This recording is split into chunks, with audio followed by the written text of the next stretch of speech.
Have you ever had one of those reviews that just doesn't want to work no matter how many times you've tried it? This is one of them.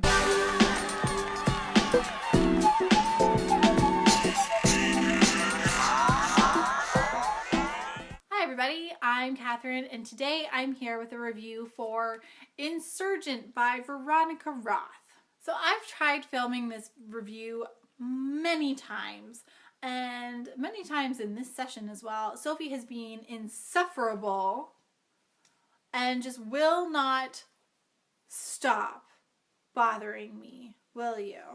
No, she won't. She looks all cute, but she's a little monster and makes these things very hard to do when they're hard enough as it is because you don't want to give away any plot lines with this book. You're a pain in the ass. So I feel like Insurgent is one of those books where I don't want to talk too much about it because I don't want to give anything away. I know how it feels with this series to have the ending ruined for you by someone. And I don't want to do that for anyone else. I've done it with other books in the past, for other people. I ruined Half-Blood Prince for someone. I felt really bad about it.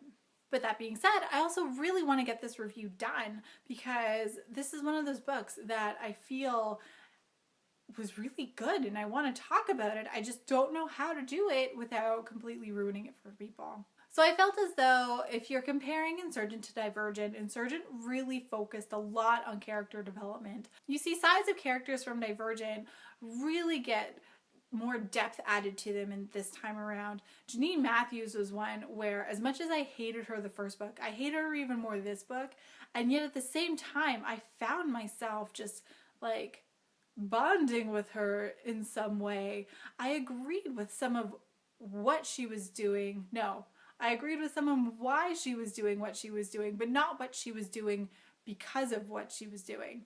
That doesn't make any sense, but you know what I mean. I can understand her need to want to protect people, but at the same time, I feel as though she was also incredibly corrupted, and the way she was doing it and the why on top of the need to protect people was just corrupt. Like, she's just a corrupt character, but you got to see a lot more of her in this book and a lot more to her, which I really enjoyed. I love when they dive more into the villains and why they do what they do. I also felt that this book was setting Marcus up for a larger role, maybe as a villain in Allegiant.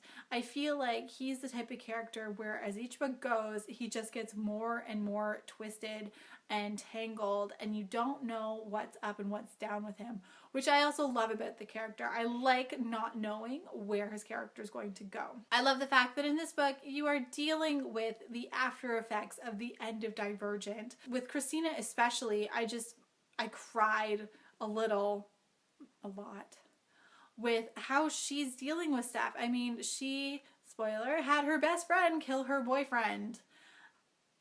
And it was excruciating.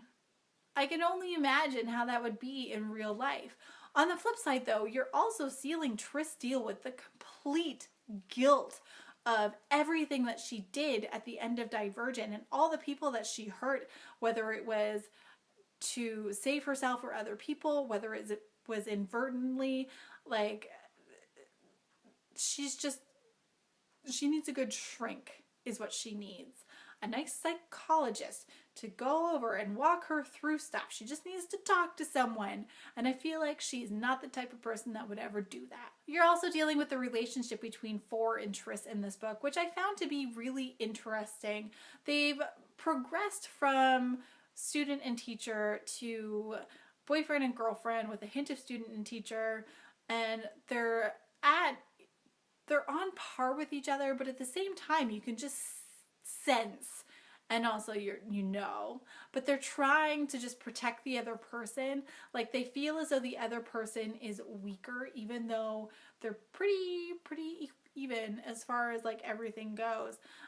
They're always trying to save each other, whether they need it or not, and they're always lying to each other. The lying has to stop. I feel like the lies are just gonna hurt them in the end. But that being said, the dynamic between them was really interesting in this because it has moved on from what they were in Divergent.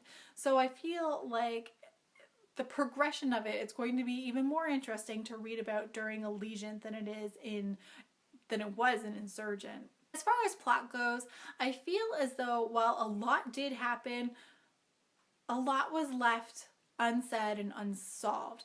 I still have questions about pretty much everything, and I'm really excited to see how my questions are going to be answered in Allegiant. I also felt as though as much as stuff did happen, it was a lot of repetition in this book. A lot of stuff happened already in the first book and it's happening in this book again. And it's just kind of, some of it I felt was just rehashing as you go along.